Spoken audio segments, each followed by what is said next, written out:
I'd like to thank everybody for attending today, especially the news and the media that is here and present. Before we begin with the press conference, I'd like to do some brief introductions with regard to my law enforcement and community partners. Standing to my right is Mayor Andy Shore. To his right is Ingham County Sheriff Deputy Darren Southworth, and then to his right is Chief Backus, Robert Backus of the Lansing Police Department. To my left is Linda Danders of Moms Demand Action for Gun Sense, as well as Richard Cummings from the same organization. We have Michael Lynn Jr. From Lansing 360 and Lansing Empowerment Network. And last but not least, we have Michael McKissick of the Mikey 23 Foundation. So I want to thank my law enforcement partners, the mayor, and my community partners for being here today and standing with me with regard to our mission on safe gun storage. As you may know, the leading cause of death for children and teens in the United States is firearm-related injuries, including accidents, suicides, and homicides. In response to this alarming and unacceptable trend, Michigan enacted the Firearms Safe Storage Law in February of 2024. That law was enacted to reduce accidental firearm injuries and deaths among children, promote responsible gun ownership, and to ensure firearms are inaccessible to minors.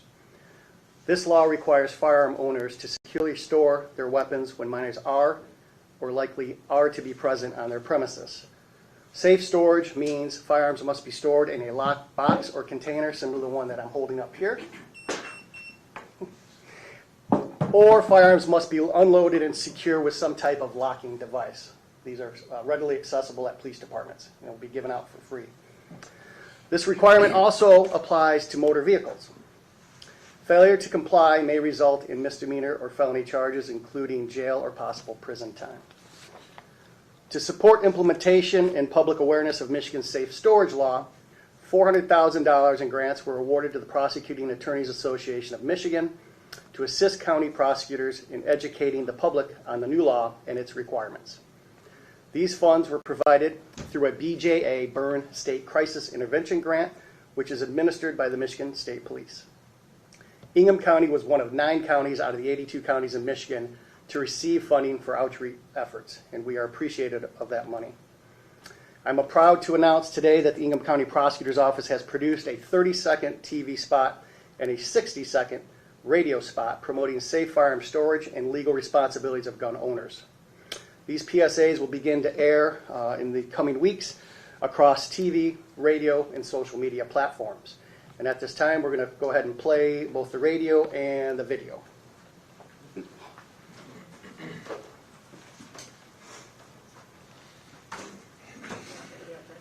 Yeah, if you want.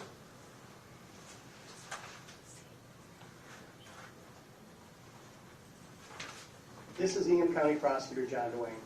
Did you know that the leading cause of death for children and teens in the United States is firearm-related injuries, including accidents, suicides, and homicides?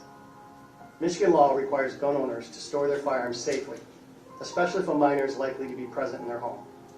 To comply with safe storage, always unload firearms before storing them. Lock them up using a gun safe, lockbox, or trigger lock. Store ammunition separately from the firearm. Children are naturally curious, and failing to store your firearms safely could result in criminal charges and possible jail time. By securely storing firearms, unloaded and locked, gun owners can best protect children from tragedy. Let's work together to keep our community safe. Funding for this project is provided by a BJA Burn State Crisis Intervention Grant funded through the Michigan State Police.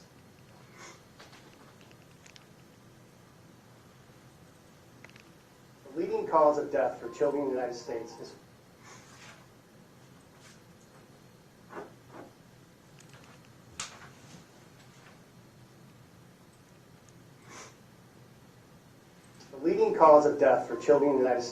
firearm-related injuries. Michigan law requires gun owners to store their guns safely. Safe storage means always unload your firearms before storing them. Lock them up using a gun safe, lockbox, or trigger lock. Store ammunition separately from the firearm. Children are curious, and failing to store your firearms safely could result in criminal charges. Let's work together to keep our community safe and protect children from tragedy by safely storing your firearms.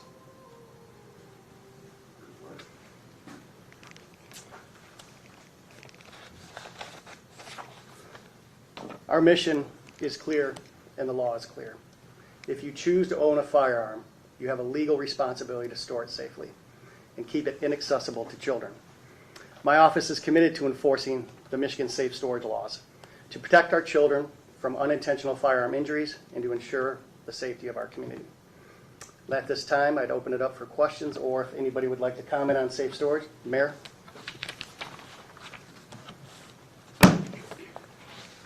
First, thank you to the Prosecuting Attorneys Association for providing the grant to the prosecutor, and thank you to Prosecutor John DeWayne. Leading cause of death for children in the United States. There you go. Sorry. And there he is. Not gross in the background. Well, thank you to Prosecutor John DeWayne for taking this on. Passage of the safe storage laws was tremendously important step, and I appreciate the legislature doing that.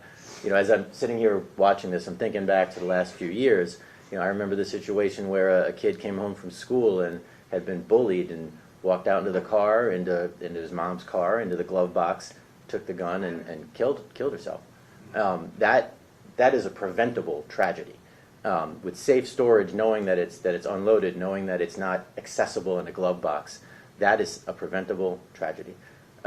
Knowing that I'm one of the co-chairs of one of the 4 national co-chairs of Mayors Against Illegal Guns, and I hear from constituents a lot.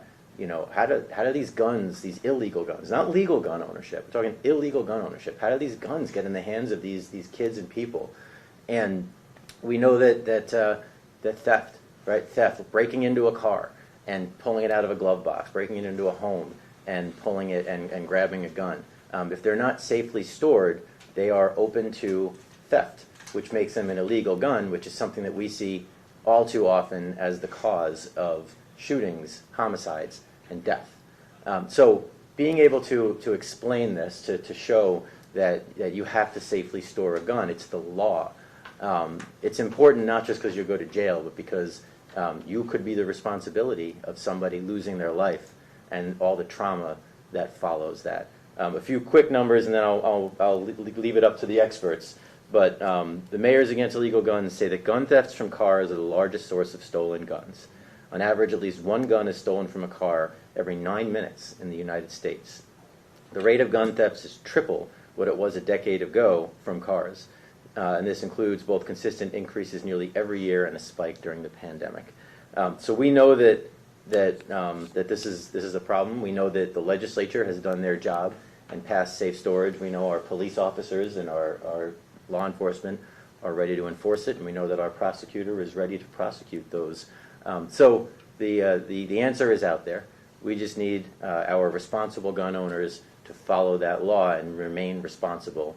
And if they don't, they become an irresponsible gun owner, leading to an illegal gun, leading to crime and death. So that's it. Thank you. I turn it over to anybody else. Michael? Speak. Thank you. I appreciate it. So we talk heavily about this in our Lansing 360 meetings, that, you know, the youth that we've dealt with over the last 6 years or so, a lot of them too young to walk into a gun store and buy a firearm. So we are aware that stolen firearms are the way they're really getting these guns. And just the pattern of a gun being stolen from under a car seat and then ending up as evidence in a courtroom is just all too familiar. So I think that everybody is really coming together. So as we're seeing this drop in violence and these numbers going down and all these different things, I'm just really proud of the collaboration we have here. I mean, to have us all in this room right now fighting this issue is what's been needed for the longest. It's something we were missing. We were all doing really great work in silos, and now we're all coming together to do this.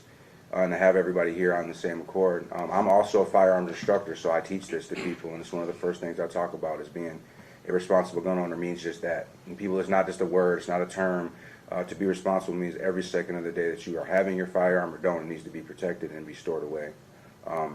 And so that's a big conversation. So to get a national conversation around this, or get, you know, those who have big platforms to speak to it is very, very good.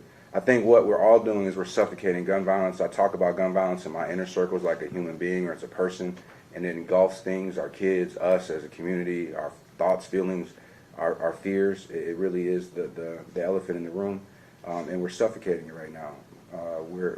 Us, you know, Lansing 360, the Lansing Empowerment Network, the Village Lansing, Mikey 23, all the organizations that are working with kids are suffocating gun violence from being able to penetrate their lives. law enforcement working to keep those who want to do gun violence off the streets are suffocating that. And then now we have laws in place, our lawmakers have put it to make sure that folks are aware that this is a problem. And that's more what a law does ultimately, is it makes people aware of the issue than anything else. And so those who want to, and most people do, want to be responsible gun owners now know there's repercussions if they don't. And so we're suffocating it literally from all angles right now. And I believe that gun violence over the next 5 years will just be one of those things we talk about, remember when. I truly believe. So that's all I have, but thank you all. Thank you. Mr. McKissick, would you like to speak? So I want to thank you about this law. And Michael actually taught my daughter gun safety, and it's very important. You would say, why would that come from a person that lost their child through gun violence? And it's always like we're in construction, it's always safety, safety, safety is first. But I'm glad about this law. More importantly, because when I was 15, my cousin was playing around with a gun, and my aunt was legally, she bought it legally, but it was in the shoebox in the closet. And I was spent the night over her house, and he was waving it at me and his sister. And he accidentally shot me through the hand and through the leg. So just think about if that law was enacted back then. You know, I could have died then. You wouldn't have been able to see my ugly face, you know, my ugly face. But I mean, I appreciate this, you know, very much, and I really, really appreciate you and our partners, and you know, and the mayor and everyone. You know, I thank everyone for this, and we really needed this. This was long coming. Thank you. All right. I'm curious from both kind of the advocate's perspective and from the officials, how have we actually seen changes since the law was put in place? How has crime been affected, and how has safety been affected in our communities? I'm just wondering from kind of both perspectives. From the law enforcement perspective, I believe since the law was enacted, we currently have 8 pending charges. I believe, 4 pending charges that have been charged. I believe 2 of those are felonies and 2 are misdemeanors. We have 3 others that are pending investigation at this time. So those numbers don't alarm me at this time, you know, with the law being enacted for over a year. We won't know what the outcome is, but to me, if we have a low number of people we've charged, then hopefully the law is working, that people are taking responsibility for their guns and safely storing them. So to me, that's the win. If we're not getting cases coming in and charging and people, you know, children accidentally shooting themselves, then maybe the law being out there in the public service announcement will bring that attention that we need to people to safely store their firearms. So the question is, how do we see it out in the community, and like what the differences are? From my perspective, again, we train about 12 folks a week on gun safety and CPL training, so it's a major part of our conversation to folks, and people are asking questions, what does it mean? And so we get to answer those questions. What does it mean that I need to safely store my firearms, and so on and so forth. So we go through anecdotal conversation just as Mike did. Well, if you don't store it, this is what can happen. I have a unique ability because I work with young people who have been charged with these, you know, with crimes pertaining to gun violence, so I can explain to them how those kids got those firearms. And Becky, you were probably one of those folks that had it under your seat, and that gun ended up in this kid's hands. So, you know, just the educational portion again, and I think Prosecutor Duane spoke, you know, exactly right, that if we don't see this charge, that means it's doing its job. So don't be looking for like some huge influx of charges. That's not what we're looking for. We're looking for people not to be charged with this. That means they are taking it serious and they're being responsible.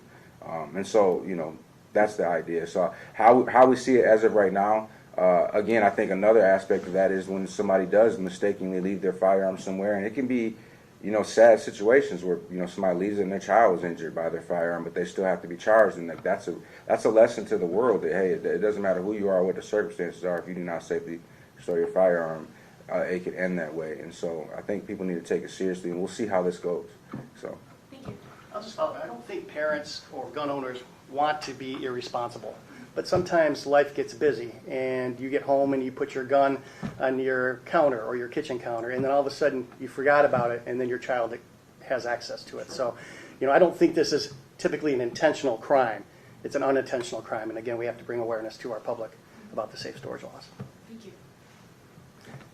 You talked about $400,000 among 9 counties. How much of that is Ingham County getting? I believe we received, and correct me if I'm wrong, Scott, about $25,000 to $30,000 for producing the video and paying for airtime. And the PSAs hopefully will be put out both on radio and the media, at the TV.